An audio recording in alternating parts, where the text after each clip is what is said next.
Hey, hey.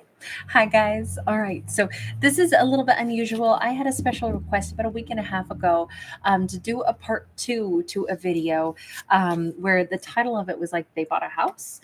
And it was the story of a King of Pentacles. And I put the free link to that part one, what we'll call part one, right there in the description box. But we're going to kind of pick up this story kind of like where it left off. So I'll do a brief recap here. It was a story between a King of Pentacles and a Queen of Swords. And it was one of these situations where he kind of had this programming that to love somebody means you run out and you like get the money together to buy them the stuff that they maybe even casually talked about wanting. And he did that at the expense of actually like building a future with the Queen of Swords that he wanted to be with. It's like he and a Queen of Swords start a relationship together, and then they're talking about a future, and he decides, oh, yes, we're going to have a future together. We casually talked about the kind of house we'd like to live in, the kind of life we'd like to have. And then he just kind of like abandons the connection to just totally focus on working, earning money, and going out and just kind of like deciding what house to buy, and then shows back up like 2 years later, like, okay, so here's the gift, and now we can go live in this house. And she's like, excuse me, where have you been? This is not what I asked. I never wanted it to be where you had to go out and create a life and then offer it on a platter. I wanted to build it with you. And at first it was a big meltdown for this character, only to then kind of realize, wait a second. So his programming was like to be an ultimate people pleaser. And now he's realizing what it is to be loved by somebody that does not want that. And it seemed like in part one, she was basically saying, I don't want to go live in the house that you went and bought without me. We were supposed to build it together. We were supposed to be all this time, the last 2 years, you should have been beside me. We should have been doing stuff, because that's like the only reason it would be fun to build a future together is if we were doing it together. And it sounded like they were going to have to figure out how to navigate that. But it also seemed like this huge breakthrough where he was breaking some of that programming of being the ultimate people pleaser, where he thought that's what you have to do. If you're going to, you know, show somebody that you love them, you have to go out and you go get the stuff that they might want, and then you provide that, and then see, that's how you know that I'm a good partner to you, because I went and I got that for you. He had to like break through that pattern, which at first is very uncomfortable because his huge gift is being rejected. But he's also realizing it's because this this is the Queen of Swords, by the way, who loves him. And it's funny because in part one, that obviously this is the card that came out for her, and it was like, wow, she like understands the way his brain works, but it's like, you got to stop. You don't buy somebody's love, or you certainly not with me. And it's very hard because she's like requiring him to stop being this worker bee and instead shift over to being a partner. And it is like a struggle perhaps, but you notice we are starting out with these two characters again. Okay, I'm going to shift decks, and we're going to use a different deck for this, because the way we ended in part one is, it sounded like these two could be very happy together after all, although this has been one heck of a mess to like sort this out. God, we have a Two of Cups in the reverse. We have the Ace of Cups in the reverse. There must have been a big old chunk of time where these two either felt like there can't be love here if we're not even together. Like, how can there be a love story if we're not even on the same page? This is not what a Two of Cups is supposed to look like, is it? So it seems like this whole thing has been a challenge. Even what this challenge has been, I got the Nine of Pentacles in the reverse.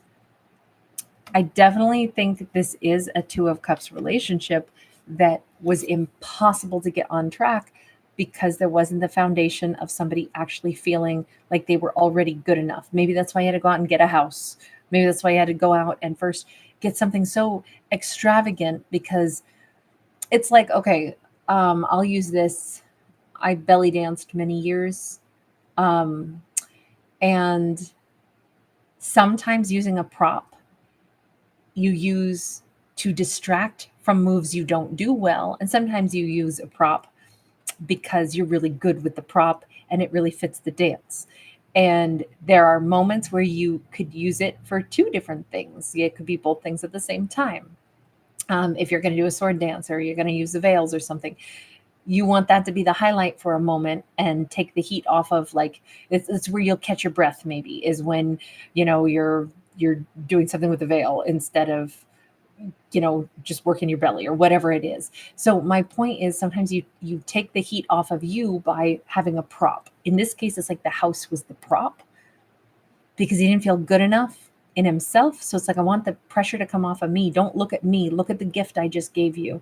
I don't even want to talk about us being like in a love story and that I'm your partner, because I don't feel good enough to be your partner, but I can buy you a house and come back and offer you this house. And then see, that would prove that now you should accept me for this. The house was the prop to take her eyes off of what he perceived as him not having much else to offer.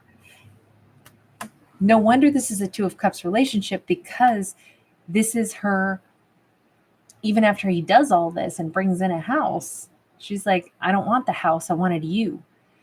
You are the Two of Cups. The thing that you think has no value, which is you, that's the thing that I do want out of this equation. So I feel like this is actually really nice. And I feel like maybe this whole story, we have the World. Okay, so it does come full circle. This is also the beginning of a new day, because I think these two have to talk about that too. This is not just about the house. This story is like so much deeper, and it has to do with, like, you need to understand that I want you, and we don't need any props. So if you still don't feel trusting or feel good enough that I want you, then we need to restart this whole relationship. We don't want to pick up where we left off. We need to do everything different from the gate. Because if any of that still lingers, then these two could go through right back into the same old, same old. There has to be true confidence that you got what I want. That's the only reason I'm choosing to be with you. Big change with the Death card as well. Okay, so these two are starting from scratch. They're not picking up where they left off. Not really. Ace of Wands. They have to get to know each other and maybe go out on a new first date. Like, they don't know anything about each other. Look at each other with fresh eyes.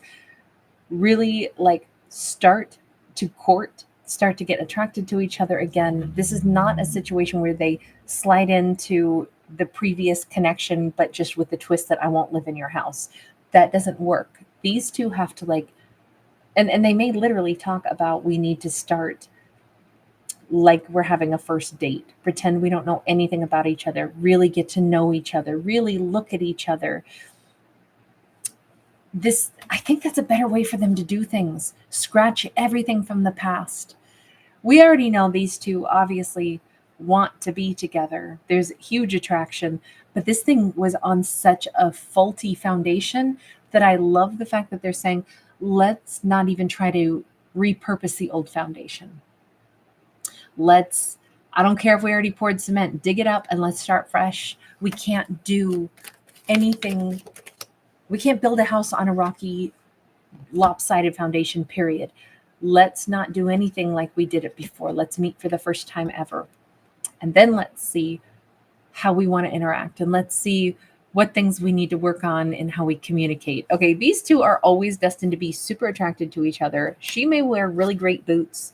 He may wear a sexy matador's costume, outfit, something like that. I did talk about him having like a certain amount of pride. She has hers too. These are two very strong personalities on one hand, but they have to have more than, like, or maybe they have to have less than like the energy of, what are your accomplishments in life kind of thing to talk about. They need to just get to know each other.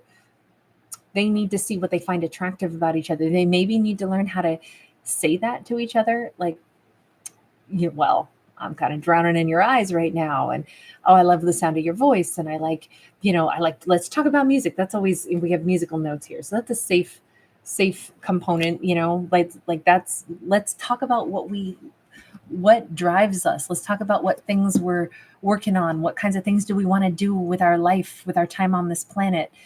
It feels like these two also maybe need to talk about money and stuff like that, so that that doesn't become like where their value is, but more talk about money, because money can be such a dividing topic, or can really set a tone for like insecurity. Um, and I think that there's some kind of, I don't know, just like the energy of they got to talk through some stuff a little bit, even the nuts and bolts of what they do for a living, the energy of, you know, how they earn their money, what they do for work, maybe so that they can actually, maybe she needs to be able to tell them whatever it is that you do for a living, however much you make or don't make, that part's not important. Do you like it? I'm interested in what you do. I'm interested in you. What kinds of things make up your days and your nights and your life? I kind of think that this is more because the details are what make us who we are, right? You know, there's millions of us that work in the same industries and same jobs, but we're not a cookie cutter stamp of each other. It's the tiny details about what we like, about what we don't like, about the essence of who we are that makes us one in a billion. And I almost think that, I'm not going to lie, she does seem to be approaching a dialogue or a conversation with him with like a very clear intention. I want to get to the point where he understands it's the tiny details about him that are attracting me to him. I want to get to know him. You see how ornate and intricate this is behind her, this mandala? You see, she has an agenda for sure. I mean, this Ace of Swords is like shining in gold. She has an agenda. I need to show him that I want to get to know who he is. I don't care about how much money he makes. I care about, do you like what you do? What is it that you do? What parts of that do you like? What kinds of things do you want to still do in your life? It's the details. And I think she's trying to drive a first date and conversation with him to, let's get to really know each other. Same thing. He needs to get to know her. And it needs to be the little things that make us who we are that need to be discussed. King of Swords. I think she's very, I'm going to say very loving and also very intelligent, divine feminine, who's like, I want to show him that the reason I would say that you're a great partner for me is because I admire, or I like, or I'm interested in all these things that make you you. And then give you a chance to see that's why we vibe. You're not someone who has to people please to get me to want to be with you. I want to be with you first because you happen to delight me. I think that approach, this is a lot of talking. This is a lot of conversation with the Queen of Swords and the King of Swords. She wants to get him talking about who he is, not necessarily about like giving him clues as to what he needs to do to, you know, impress her or please her. I like the fact that I don't know that he's that great talking about himself. He is in a lot of armor. Maybe he's not used to people inquiring about him, but that's why she's going to work so hard at that. This is so that if these two have a chance, she already knows what went wrong in the past. If she wants this person, and she also understands kind of like where his boggle was in the past, and she's certainly spent some time getting to understand why he operated the way he did. She's the one who's kind of leading and trying to like open him up a little bit and let him know, this is how I tell you that I care about who you are and I'm intrigued by who you are and I'm captivated by getting to know you. I'm going to ask a bunch of detailed questions. You're not used to answering questions about you because you don't think you're much, but I think you are. I think you got a lot of really interesting things about you. I got to say, what an act of love for her to be so understanding and say, if before he went out and thought he had to go buy a house to people please me because he doesn't think he's much and he doesn't have much more to offer unless he goes out and buys a freaking house, that is what she's trying to show him. That's not what you are. You're not a bank account. You're not a walking, like vending machine. You're somebody that I would only want to be with because I like the things that are a part of who you are and what makes you who you are. And the only way to do that is to do a lot of dialogue, ask a lot of questions, enjoy getting to know each other. No wonder she's like, we have to start all over. This has to be totally fresh. We have the Girl of Swords. So this is, again, this like the Page of Swords. This is gathering information. You know, it's kind of sweet. Joan Neal. Hey, darling. I love it. We got Empress. Oh, man. She is such a freaking, like, amazing divine feminine energy, because you know how the feminine energy is the gravitational pull of the moon, right? And an Empress is somebody that nurtures things. She is using that power so beautifully. She is drawing them in by drawing them out, by inviting them to reveal who they are, and then reassuring them that she wants to keep hearing about who they are. Encouraging, like, you are a person who has things that I care about. You have things that are valuable. You have things that I would like to know more about, because I think that would be nice to have that in my empire. I don't feel like this is any kind of like lip service or ploy, but I will say she is definitely very intentionally having this dialogue with them. She's super brilliant, but also super kind. But she also sees somebody that she actually really wants. Because I mean, what a unique person, right? This is a unique storyline, because how many characters are such extreme people pleasers that they think they have to go off and buy a house to prove themselves, because they think that's the prop they've got to offer, because they themselves couldn't possibly be the prize. And how amazing that she's compassionate and loving enough to say, oh God, how do I get this through their thick skull that I don't want them for that reason? So she's taking an action that is pulling information about who they are out. So then she can reassure them, I like that part of you. And I like that part of you. And as I ask you more questions, it's because I like that part of you. I don't think she's grilling this person. I think she's wanting to know who they are and telling them, you're interesting. It's what I like. It's a lot of positive reinforcement for sure. With that Nine of Wands, she's also possibly peeling back some of the wounds that they've had as she gets to know them better. Sorry, Aries is like, you got to talk, dude. You got to tell her everything. Don't be as scared. She likes to hear you talk. Aries is encouraging. It almost feels like maybe this dialogue is helping him work through wounds that he didn't even know he had carried. Because we got a busy little bee, but this busy little bee, which, you know, we have 2 different decks that I'm working with right now. Well, technically 3 if we go with the zebra deck too. But we have 3 decks, but 2 of them keep showing him with bees and honeycombs. And I called him like the busy bee in part 1. And it's just so interesting, because maybe he's starting to understand why he's kept his life so busy, why he's always running and trying to like people please, as he talks more and more to her, and maybe she understands more about his life. There's a lot to be said. I'm not saying she's like sitting here like a counseling session and it's, why do you think that is? You know, I'm not saying she's operating that way.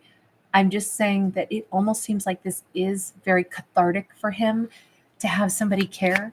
And as he tells her kind of who he is and some things about himself, he might be working through some old traumas. Holy hell. Yes, indeed. We have the tower sideways. We have the walls are cracking. The walls are coming down. He's maybe starting to actually genuinely believe, like, man, I kind of had some messed up stuff that made me operate in a certain way once upon a time. But I'm not so messed up that she doesn't see me as an emperor. Maybe I am an emperor after all. God, it's amazing how just through treating somebody with respect, treating them like they matter, getting to know them, is bringing their emperor version of themselves to the surface. I like the fact that this storyline wasn't about like, oh, let's see them, you know, now they can start to date. It was about, let's see them build something and restructure it so that maybe they can have the best possible outcome. But that's not possible unless, at least from her perspective, that's not possible unless they literally start differently this time.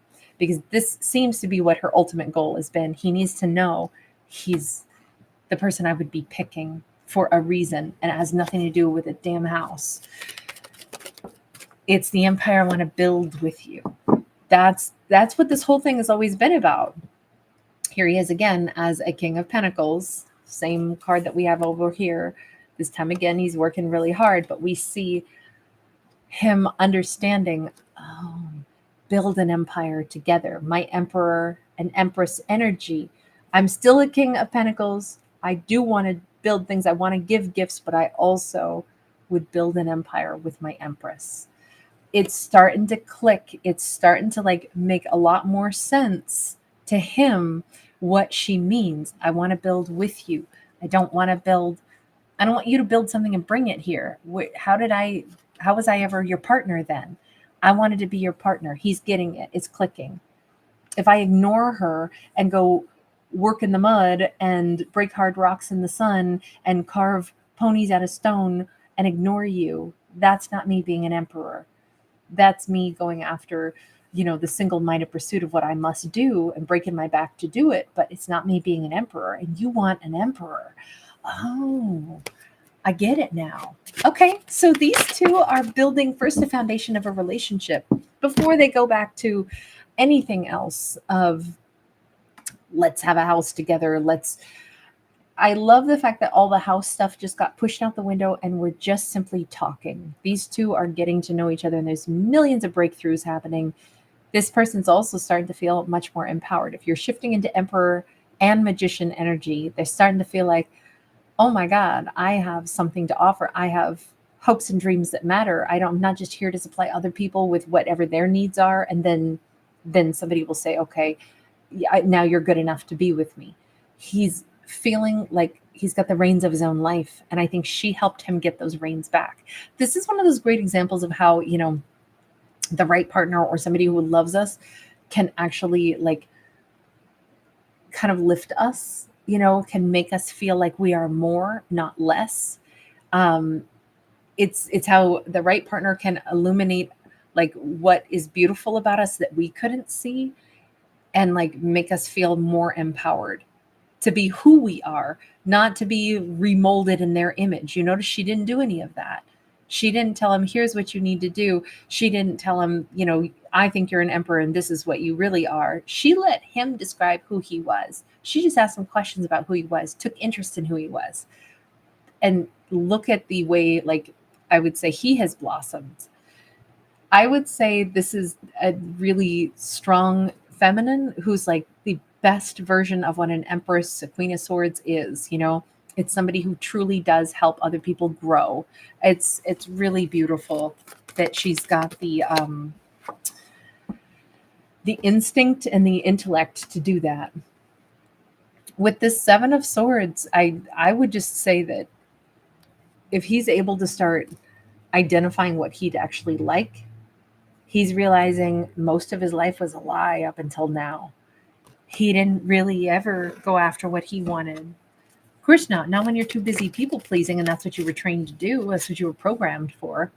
He actually wants peace. He wants a partner after all. Underneath all this kind of like bravado and this assumption of what he had to go out and do and how if I go buy a house, that makes me more of a man, that makes me a better partner, that proves that I can provide. All of that goes out the window. And it's like, no, what I actually did want was peace and a partner that, much like what she said she wanted, somebody to build an empire with. I want that too. I think there's a lot of, like relaxation in this, and a lot more capacity to have real partnership. Seven of Pentacles, Eight of Wands. Now we're moving. Now we got this relationship ready to start to blossom. Now these two are on the same train. Now these two are equals. That's what this always needed to be. It was always going to be like this inequality. He was always either going to have to go out, buy more stuff, provide more stuff to feel like he warranted being with her, which then could have become some kind of a weird, like worth battle. I gave you all this expensive stuff. How come you're not more appreciative? It's nice to take all that out of the equation now, because that would have messed this whole thing up really, really bad. Now these two are like, oh, that's right. We're ready to build a relationship where we're equals. We're riding on the same train together. We're doing this together. We make the decisions together. We shoulder the future together. Now we can talk about a future, and we can both decide where we want to buy land, what kind of house we want to live in. It's not one person having to go get it and give it to the other one. There's no struggle, no battle anymore. Very nice to see all this change for these two. Can I just ask, universe, what's up ahead for these two then? Knight of Wands. Now they get to the passion. Now they get to the excitement. Now they get to the chance for two people to start to, have some kind of passion. And we've got the Five of Pentacles. We've got the Page of Wands in the reverse. This feels like these two have had a bit of a barren landscape when it comes to the realm of passion. And I feel like we are, in those old movies where it's like, and they close the velvet curtains and, the characters go off and have their passion. That's what it feels like. Like we are gracefully closing the curtains. These two have been, I think, kind of love starved for a while. And it's just between the two of them. We got two people walking to the cabin in the woods. We have two people just kind of get lost in what they have missed out on for a long time, which has been love and passion. These two, you notice that they didn't hop in the sack until the end of this story, when they first had to establish like the real relationship that had to get started. These two don't, I think that was an important component of this. I don't know how many conversations they have to have or how they start dating, but they have to get to the point where they first establish that there's a reason they want to be together. And then they can start talking about the passion and how much they've missed it. And I just kind of think this is the time where we go, okay, and we don't get to ask any more questions about that, because it's not for us to know. With the Page of Wands and the reverse, like, get your nose out of there. These two, they're walking to the cabin in the woods and they need some time, just the two of them. So we're going to give them their quality time, and we're going to close the velvet curtains and end this one here. You guys, thank you so much for being here. Really appreciate you guys. Thank you, everybody, for hanging out. I never know what we'll get, especially if we do a follow-up here. But yeah. Anyway, you guys, lots of love. Anisha Chatu, Sunshine, Violet, Denisa, 11D8. So nice to see you. Supernova, hi, darling. Hey, Night Owl. Hey, Ken Ramey, awesome to see you again today. Murdog, Empress Unicorn. Thank you guys so much. Jeannie Vale, SLH. Light and Cass, you're adorable. TLV. Nice to see you, babe. And thanks for the suggestion of doing a follow-up on this. Hi, Teresa. Rotten Rob. Hi, Ramon. All right, you guys. Gabriella. Hi, honey. Thanks again, Jonelle. Wendy. Hi, sweetie. I agree. Supernova 333. Hey, babe. Hey, Bobby. All right, everybody. I will see you on the other side around midnight. I will post our today's topic on the other channel. And we have a weekly winner over there as well. So 11:08. Bow, chicka, bow, bow. That is how we end this one for sure.